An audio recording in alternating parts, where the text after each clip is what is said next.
Hey there, welcome to Footwork. This is the very first lecture in this course because I do find that footwork, these exercises are some of the most accessible, but also the most frequently used exercises. A full rundown of what we'll be covering in this lecture. We have the first group here, which is the true footwork series. That's with the feet together on the bar, and then into second position with the feet wider, and then finally into single leg, which are just fabulous for working on unilateral lower limb stuff, or even just revealing asymmetries when it comes to assessment. So for setup, we have the foot bar all the way to the top, and that's to maximize, let me just pause it here, maximize hip and knee flexion to start so that we can get through as much range of motion as possible. With my reformer, at least, this foot bar comes closer towards the carriage, the higher it is. So if you have a client that needs to have a lower foot bar, that's totally fine, but just bear in mind the effect or the impact it's going to have on their start position when it comes to the amount of hip flexion. And then for spring weight, anywhere from 1.5 to 3 springs. I truly reserve the 1.5 spring settings to either unilateral work or for anyone that is using 2 feet on the bar, the pediatric population, anyone that's in oncology, or anyone that's rehabbing post-surgically. Most of the time, I'm probably in that 2.5, 3 range of motion for the general ambulatory population. General description, as you can see here, we're lying in supine, the trunk is supported, and the goal, a big part of the exercise or the series or the all of the exercises, a big part of it is really trying to maintain neutral spine. So can we make sure that there isn't a lot of spinal movement going on as the client is moving through hip and knee extension? And then, of course, is the pelvis also staying in neutral? Okay, cueing. So for tactile cues, for anyone that has not great proprioception through their lumbar spine, I'll take a small towel, roll that up and place it underneath their lordosis or underneath the low back and ask them not to squish the towel as they press away. For anyone who has the opposite, perhaps they've got a really large lumbar lordosis, we might roll the towel up to a size where if they're in neutral spine, they're just touching it. So I might say something like, can you find your low tummy, your TAs, to bring yourself into a point where you're just touching the towel, but not so much that you're squishing it? And can you maintain that gentle touch as you move the carriage in and out? Another way is placing hands on the low tummy. So asking them to make sure their wrists don't drop below the fingertips or vice versa is also another way. It's a little bit easier and you don't have to worry about finding a towel or grabbing a towel. And then if someone has a tendency to hyperextend, I like to use a small ball or a small rolled up towel just above the knees to lock them out or stop them from pressing back past 0. Okay, so Pilates wouldn't be Pilates without verbal cueing. We really want to make sure that the glutes are able to work through a nice full I don't want to say holistic, but we want the glutes to work together in the chain without clenching completely, and then release at the bottom when we're moving through hip flexion. So cueing the sit bones is really great for that, thinking of, gathering the sit bones together as opposed to clenching or tucking. We don't really want those forceful words. And then releasing nice and wide as they move back through hip flexion. If someone is having trouble with quads tension, thinking of those kneecaps moving up, but then also vice versa, moving down as the knees flex can be really helpful. So sometimes I'll add a little bit of tactile cueing for that one as well. And then lastly, if we're trying to really focus on activating that posterior chain, I'll have them think of driving through the heels, connecting all the way up to the sit bones and all the way up to the top of the head. Just, really feel that sense of energy. And then, think of accordioning back in or crumpling back in to have that nice softness in the chain. So areas of focus. So kind of expanding on what I was talking about in the last slide, thinking of getting a little bit more eccentric control of those lumbar extensors. I'm thinking of my clients that have a lot of chronic back pain. For something as simple as this can be triggering for anyone that is having a lot of trouble kind of releasing that chain in the back. So this can be really great in those early stages. For someone, as I said, with difficulty with activation or eccentric control of glutes, we really want to think of that slow, controlled return of the carriage.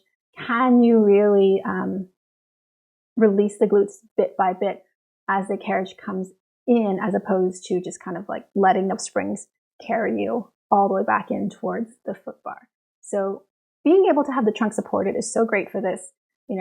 Getting the client to connect with varying levels of muscle contraction is so fabulous. And as I said before, if someone is having a lot of difficulty with those eccentric quads, that there's that melting patella or that moving patella. But also, with some of the calf raise type of exercises later on in the lecture, there's some really great eccentric gastroc and soleus work. So if someone is, again, recovering post-surgically, or if someone has a lot of tension or perhaps spasticity or tone or just difficulty letting go, having the trunk supported, taking away full body weight, and you're only using, I don't know how much weight, it depends on how much weight you've got in the springs, but breaking it down into a manageable amount of resistance is really, really fabulous. And then lastly, if you've got someone working on foot and ankle control or exercises, it's really great for that as well. So here I am, right on cue, demonstrating what poor foot and ankle mechanics looks like. So we're going to get into that later in this lecture. Starting off with the very first exercise in the Footwork series. This is first position. So you can see here my toes are spread apart, heels together. They're going to be touching in the beginning, and you're going to try to maintain that contact as you move through extension and flexion, and they may not, and that's fine. I do find that this exercise isn't the most functional. It's also a little bit difficult for anyone that has limitations through dorsiflexion, or perhaps in their hips as well. So it's not one that I use a lot, but having that contact through the metatarsal heads can just be a really nice warm up for some individuals. If we're moving into parallel, this one is more accessible. We're getting into wrapping those toes around the bar, working on getting that lumbrical control. There can be some really nice quads work or controlled quads work because we're no longer in external rotation. We have a little bit more access to that anterior chain. Maybe that's something you want, maybe it's not, but it's really up to you how you want to bring focus or bring intention to this exercise. For me, we're trying to keep this ability to reach plantigrade when we press out. So let's see if I've got one more rep here. Great. So when we get into full hip and knee extension, we really want to try and get a little bit of functional stretch through the calves and then maintain as much dorsiflexion as we can to come back in. Oops, it's done. So let's try that again. So naturally there's going to be a lifting of the heels, but if you look at the angle, I'm still in relative plantigrade here. And that's truly the goal, is to try and maintain length through the calves. Can we work those foot muscles without having the big calf muscles kick in, right? Like, can we work through the intrinsic as opposed to just using, let's say, like tip post or whoever else is in here, those gastrocs, right? So this is really an opportunity for those little guys to shine. Okay, so heels on bar. If you have someone that has a lot of difficulty with foot control, you might want to start here, or if you're trying to really access the posterior chain, like those glutes as opposed to the quads, then I would just do heel contact for the entire series. I've got my legs in parallel, and again, there's a bit of active dorsiflexion to keep the toes lifted. It takes away that need to control the intrinsics of the foot, that inversion, eversion in the ankle. And so if for someone, like as I said before, if you have someone that's trying to get more into the quads, no. If you have someone that's trying to get away from their quads, this is better than high half toe. But the reason why I wrote quad dominant here is because there's one that's even better at getting away from the quads, and that's in the second position series. So let's move on with the footwork before we go there. Okay, so high half toe, this would be more quadsy than heels on bar. We're trying to maintain neutral inversion, eversion, trying to maintain some really nice contact, some really nice toe spread through the toes here. Let's see if I can pause it. I do find that when people get to the top of the range, that's when stuff really starts to show up because they're trying to access and cheat to make sure they get through full range of motion. So you're going to look for things like the ankles kind of straying out to the side or one ankle straying. You're going to look for things like that first ray lifting off of the foot bar, perhaps, or even in some cases, you might actually see that toe lifting right off. So it's not uncommon to see that hallux just lifting way off the bar. They're not even touching it. So I'll just stick my finger underneath their big toe and say, hey, can you stay in contact? Can you stay here with me as you push through hip and knee extension?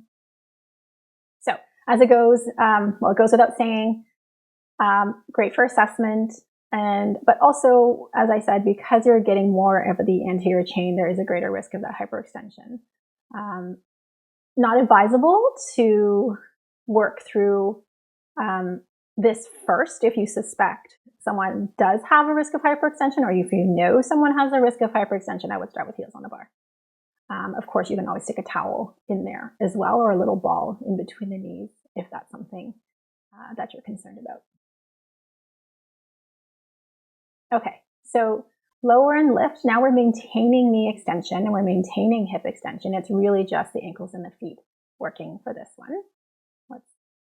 So we are in high half toe. And for anyone that has a lot of hypermobility in their ankles, I'll actually get them to come down into like a semi-high half toe so that they're not fully locking out in that talocrural joint. I don't want them kind of hanging out, damaging any of the ligaments in the front of the joint. So getting them to come down or not go quite as high might be something that I would consider cueing them for. This is a really great little gastroc stretch for both ankles. And then, of course, you're going to be able to do some assessment and see what their eccentric control is like in the calves. Maybe you're wanting to see a little bit more about what their ankles are doing. And then again, just like the last exercise, there is a risk of hyperextension because you're in that high half toe. So last one in the footwork series, this is running. I love this one. It gives you the opportunity to stretch one leg at a time. So if we're thinking about the last exercise, lift and lower, lower and lift, if you have one gastroc that's tighter than the other or one ankle that's tighter than the other, it's going to limit the other ankle from getting a really nice stretch. With this exercise, you have one ankle out of the way. So let's say the more flexible ankle is going to have opportunity to feel that really lovely stretching feeling. You're also going to get this really great dissociation moment where you've got one leg flexed and one knee extended. So I'm thinking of my stroke clients in the past where if you're doing some pre-gait work, trying to maintain stance, let's say this is your stance leg, right? And I know we're not in hip extension, but if you're trying to maintain knee extension and you've got this leg sort of terminal stance, it has to flex and swing through. So this is a really great way to allow a little bit of passive knee flexion to occur with active extension on the other side. But also a lot of risk of hyperextension, especially for perhaps that population that has that hemiparesis. So just be careful with this one. You may want to lower the spring weight if that's it. Okay, so moving into the second position group, we've got our feet a little bit wider apart, just a bit more wide than hip distance. Let's say, what did I write? I wrote shoulder distance. So truly, it's really up to you how much abduction or how wide you want your client's feet to be on the foot bar. And we're looking at the hip and knee mechanics. So we're getting closer to a more functional or natural squat position here. And so this is when a lot of cheating, I don't want to say cheating, this is when a lot of funny things start to really present themselves because, again, the trunk is supported. Perhaps the client isn't thinking as much. We can really take away that issue of any dorsiflexion limitations. So because we're getting through more range of motion, there's more opportunity for some things to kind of pop up or rear their head. What's their hind foot control like? In this particular exercise, you only have a very small amount of surface area in contact. So you may have more opportunity, or the client may have opportunity to kind of demonstrate some wanted or unwanted rotation through the hip. If you want more contact, we've got external rotation or wide second here. So you'll notice that my foot is on the foot bar, but also a little bit onto the sides of this foot bar, the metal parts here. And so that added bit of surface area is going to give a little bit more stability. If you want even more stability for the foot or more feedback for the foot, let's say you work in a neuro population, I would recommend getting the jump board. It's this guy back here. And that's going to have the full sort of board for the clients to have more contact with. What did I write? So I wrote, so better glute activation because we're in that nice wide position, because we're in this beautiful external rotation, you're going to get a lot more opportunity or more accessible glute activation here. And then of course, less quads as well. If you have someone, again, that stroke population or anyone that has hypermobility and you're trying to really get away from hyperextension, then this might be the place for you to start. Okay, I use this exercise all the time. I really love it for getting through activation of those adductors as well as the internal rotators, because we, as a population, we just don't have, this isn't a natural part of our movement pattern. It's not really functional to be squatting with knees together. That said, we really have to be mindful that as a rehab exercise, this does offer a lot. So specifically, I'm thinking of lifting that pelvic floor. So can we find a little bit more internal rotation to widen the pelvic outlet? And then if you want as well, thinking of those clients that need a little bit more femur centering. So that femur sinking itself deeper into the acetabulum. Really great opportunity here for that because you've got this nice positioning with the adduction and the internal rotation to really facilitate that movement. We're trying to release the piriformis here. We're trying to make sure that those aren't in the piriformis isn't in the way by cueing for wide sit bones. And so therefore, hopefully that femoral head has a bit more opportunity to seat itself a little bit deeper. Okay, so hip lift prep and hip lift full or full hip lift. These don't actually belong in the Footwork series, but I did choose to put them in this module because they're a natural organic progression from the Footwork exercises, in the sense that we're trying to maintain neutral spine as we move through hip and knee extension. So there it is. That's hip lift full with the hip and knee extension. And then hip lift prep is just moving up and down through bridges. Just as you would with any other client that's doing bridges, you're going to make sure they don't have a pillow here, so we're not going to strain that cervical spine. With hip lift prep, we're going to cue the client to think of allowing that sacrum to come down first. It's going to be the first thing to make contact with the carriage and not the lumbar spine or not the low back, because if they do come down with the low back first, then you'll know they're breaking neutral and they're moving into flexion, which isn't the goal of this exercise. The other thing I like to watch with hip lift prep is the movement of the carriage. So I do a pretty good job keeping it still here, but there's one rep here where it starts to move. Let's see. There it is. Okay. So if the carriage starts to move out, then we'll know that they're perhaps engaging their quads more so to try and get that height as opposed to their glutes. So you might want to say, okay, we're going to think of sending the knees over the bar towards the toes to get those glutes to activate, to get that posterior chain to activate. Or as I've said before, thinking of driving through the heels because, are you using your glutes or are you using your quads? And for the most part, I would say 99% of my population, at least, there's just not enough glutes to go around. Well, that's not true. We need more glutes in the world. I'm just going to say that. Okay. So moving into hip lift full or full hip lift here, you'll notice that when I come back in, it's just a little tap. I'm not actually releasing the glutes fully when I come back down. It's a very controlled lowering just to kiss the carriage with my butt. And when we press out, we're going to think of narrow sit bones and then again wide sit bones, but it's different. It's harder than footwork because we're not going to allow for that full release. There always has to be this low grade amount of glute work. Otherwise, you would lose the contraction entirely. So it really facilitates grading of the glutes. It really facilitates having more control, having a better idea of what neutral spine is like, because we're going to be taking them away from the carriage. We don't live in supine, right? So introducing a little bit of, taking away the reference point of the carriage and then giving it back is kind of a nice way to reset in between every single rep. Okay, so single leg, I love single leg exercises. I use them a lot, as I said before in the beginning of this lecture.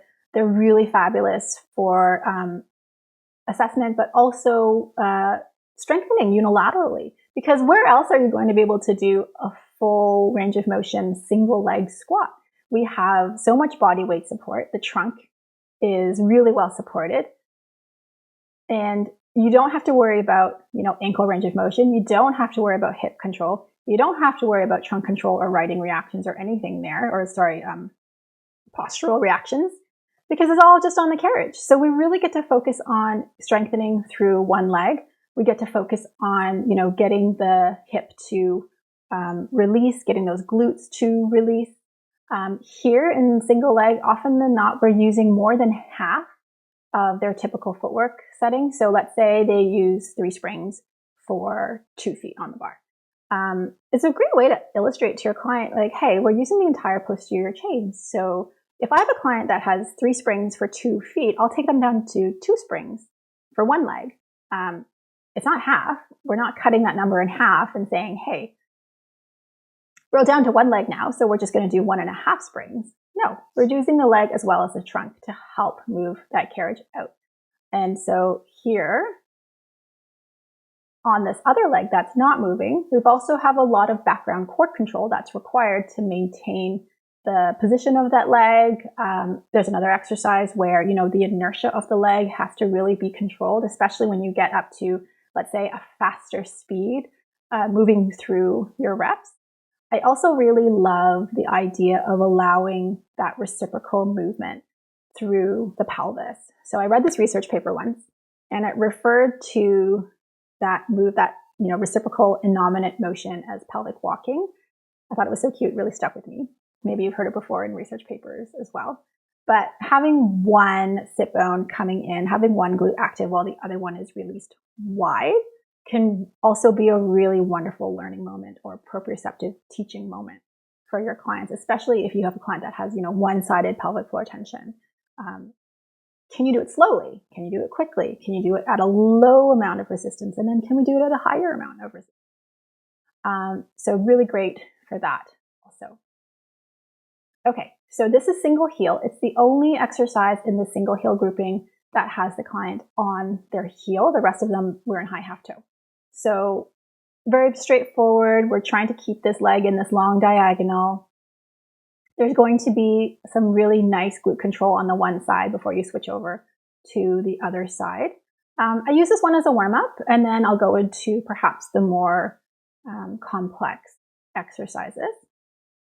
So this one is tabletop. We're in high half toe now, and the leg is trying to maintain tabletop. I don't think I'm doing a great job here. But again, there's that nice low core support. As we get a little bit faster, there's going to be more inertia of that leg to control as the carriage goes in and out. Some really great opportunity to work on one foot. The intrinsics, working through the FHL, working through that ankle control. Again, as I said, you can slow it down if you're trying to break through some bad habits and retrain. And if you have someone that has a lot of difficulty with heel pain, like plantar fasciitis, this might be a nice place to go.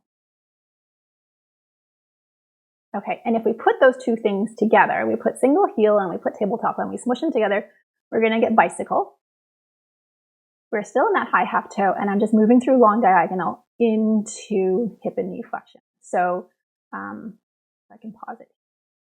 We're getting that nice reciprocal pelvic walking, as I mentioned before, because now the other leg is no longer static. We're getting both sides going. So I would say this is certainly a step up from the other two exercises. Be careful of the knee hyperextension, as always. But you might want to be here. You might have a client that's working on reducing hyperextension. So, if you want to challenge them, then this could be something that's more advanced or something that you work towards. Okay, so Developé, the dancers are going to know what this is. Everybody else will wonder, what the heck is it?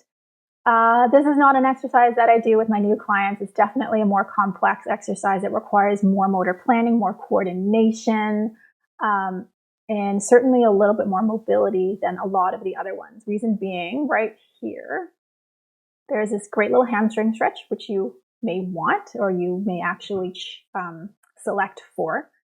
We're going through full extension. We're going to bring that toe down to tap the bar, lift it back up, and then we're going to go through ankle dorsiflexion on both ankles here, and then fold the knee and bring it back through. So if we're looking at cueing this exercise, it is really tricky. So start slow. We're going to think of unfolding. Oh, I'm switching legs.